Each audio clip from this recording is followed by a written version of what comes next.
Nah, ini pasangan calon bupati dan calon wakil bupati Kabupaten Kupang ini, ya, kebijakan hilirisasi yang mereka maksudkan ini konyol. Kalau sonde konyol ya pembodohan, atau bahkan beta boleh bilang ini penyesatan. Saya lucu juga ya. Ya, beliau ini memahami hilirisasi itu secara sempit gitu. Bapak Mama, Saudara, masyarakat khusus Kabupaten Kupang, Nusa Tenggara Timur, hindari pasangan Gemo ini, hindari saja. Saya kira cara berpikir Anda itu harus dirubah gitu. Mindset Anda itu harus dirubah ya, Kristianto.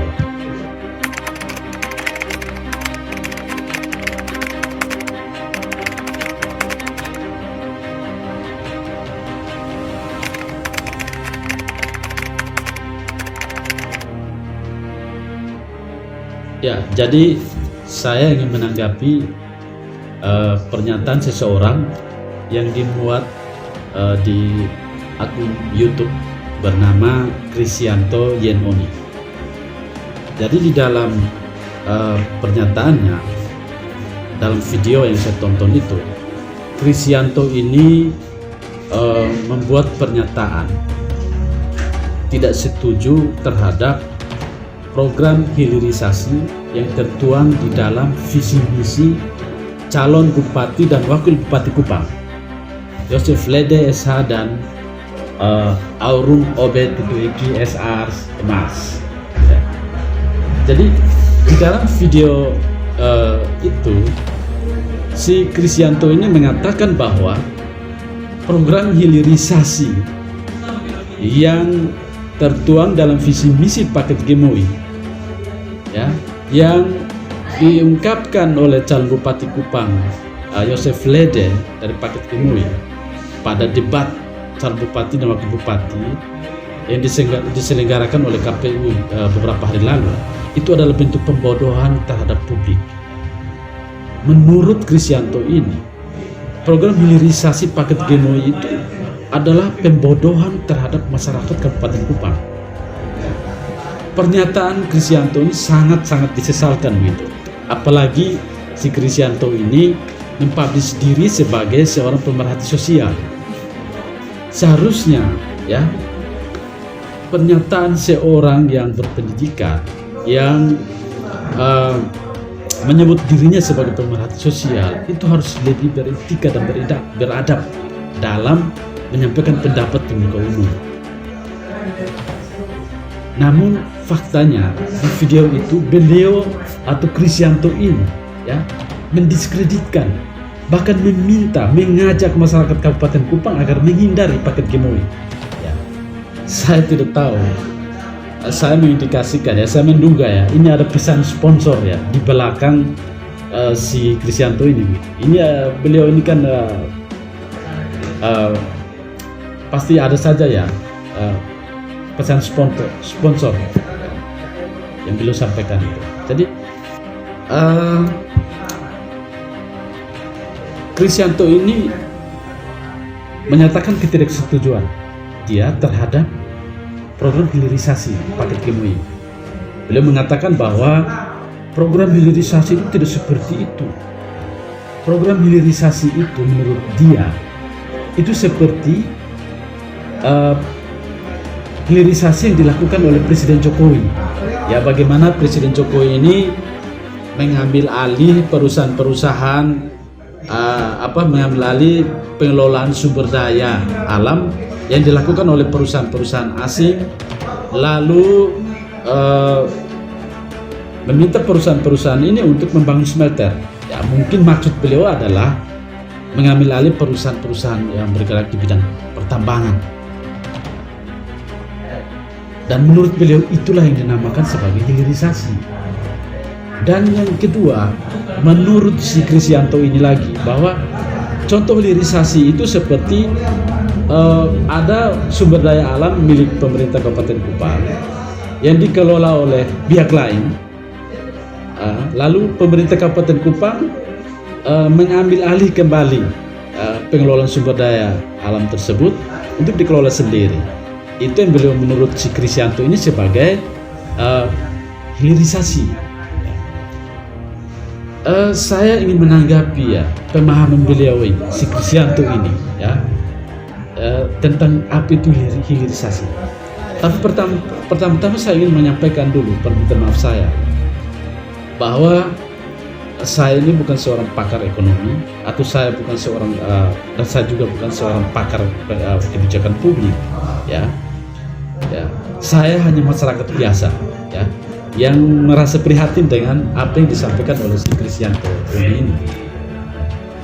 Jadi saya lucu juga ya, beliau ini memahami hilirisasi itu secara sempit gitu, sangat sempit.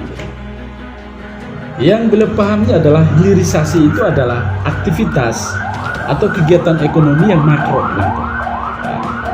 Ya, si Krisyanto ini kan tadi mencontohkan ya. Dalam video itu kan dia mencontohkan bagaimana Presiden Joko Widodo mengambil alih atau mengakuisisi saham-saham perusahaan besar itu, lalu meminta agar perusahaan-perusahaan itu membangun smelter begitu. Nah, ini menurut saya pemahaman beliaunya sebatas itu, sebatas bahwa hilirisasi itu hanya sebatas aktivitas ekonomi yang makro, yang berskala besar gitu. Nah, menurut saya ada beberapa literatur mungkin yang saya baca ya, saya temukan bahwa sebenarnya hilirisasi itu tidak hanya terbatas pada sektor tambang, tetapi juga sektor-sektor lain termasuk pertanian, kelautan, perikanan, pariwisata, peternakan. Saya juga lucu ketika beliau menanggapi bahwa ada seseorang yang berdiskusi dalam grup WhatsApp, lalu mencontohkan, menyederhanakan hilirisasi itu sebagai pisang, misalnya kan, contoh pisang yang mentah kalau dijual harganya murah, kalau diolah menjadi produk jadi seperti keripik yang enak, yang bagus, lalu dijual itu akan memiliki nilai ekonomis yang berbeda dan lebih tinggi ketimbang menjual pisang yang masih mentah gitu. Itu dikritik, dia tertawa terbahak-bahak gitu. Dia bilang itu bukan hilirisasi ya. Saya juga lucu gitu ya. Saya juga lucu.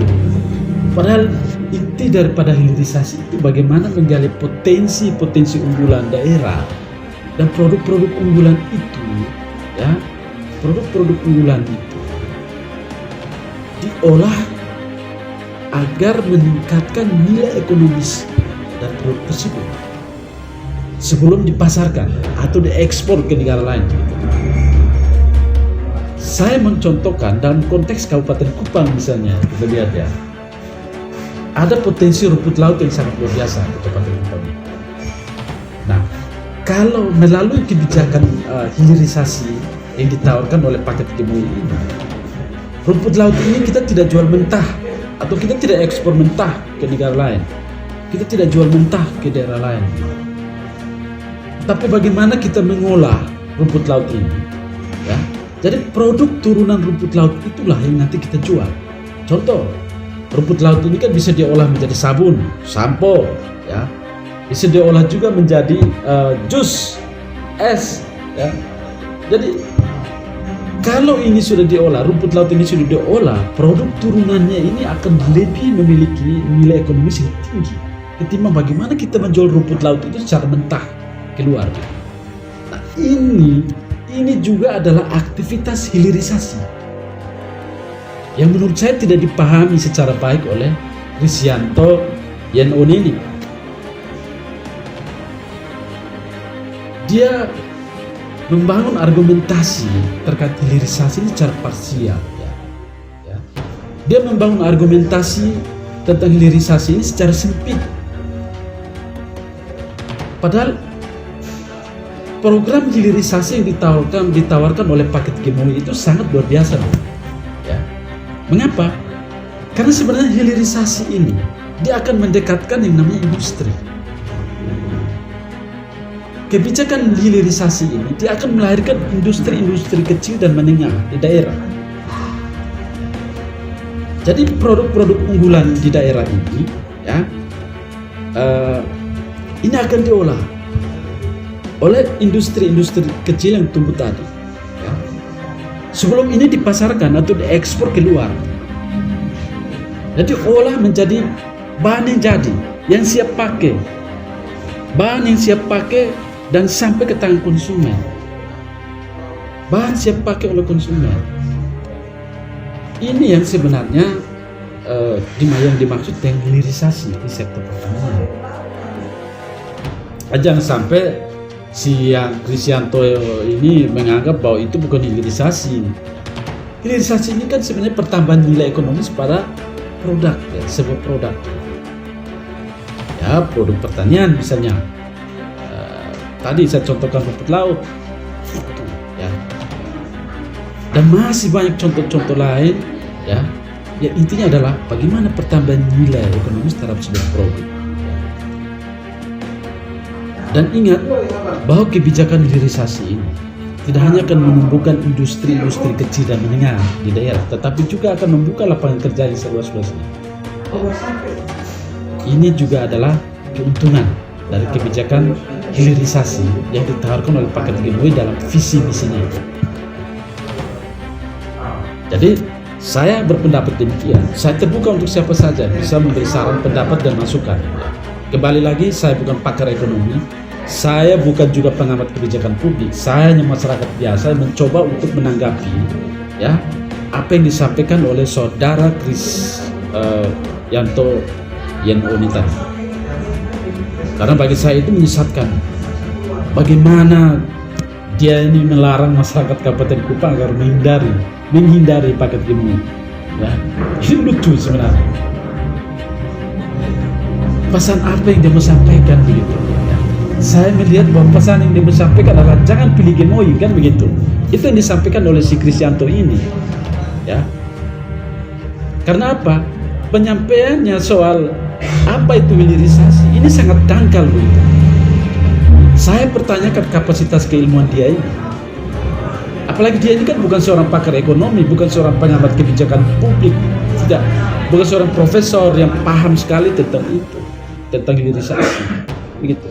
Dengan pemahaman yang terbatas itu, maka menurut saya tujuannya, ya, membuat dan memposting video itu adalah untuk mendiskreditkan paket GMOI. Jelaskan, dia mengatakan menghindari, masyarakat Kabupaten Kupang harus menghindari paket GMOI. Itu adalah pembodohan publik dengan kapasitas keilmuannya yang tidak cukup itu. Ya, dia berani mengatakan bahwa hilirisasi yang disampaikan oleh paket GMOI itu adalah tidak benar. Gitu. Ini kacau ini, gitu. Ini kekacauan berpikir yang luar biasa menurut saya, si Kristianto ini. Ya, menurut saya seperti itu. Motifnya apa kan begitu? Kalau tujuannya adalah bagaimana mengkritik program hilirisasi yang ditawarkan oleh paket GMOI tadi, ya, saya kira sampaikan dengan santun, dengan adab yang baik, gitu. Agar apa? Agar dapat diterima. Gitu, ya. Kalau ada kekurangan, oke, mari kita benar bersama. Gitu. Tapi kalau misalkan menjustifikasi dengan kata-kata yang menurut saya itu sangat provokatif, ya, dia sendiri menghindar bahwa itu bukan provokasi. Anda mengatakan mengajak masyarakat Kabupaten Kupang agar menghindari GMOI, kan begitu. Anda menjustifikasi, ya, Kristianto, bahwa paket GMOI melakukan pembodohan, ya. Saya kira cara berpikir Anda itu harus dirubah, gitu. Mindset Anda itu harus dirubah, ya, Kristianto. Ya, itu saja dari saya. Terima kasih.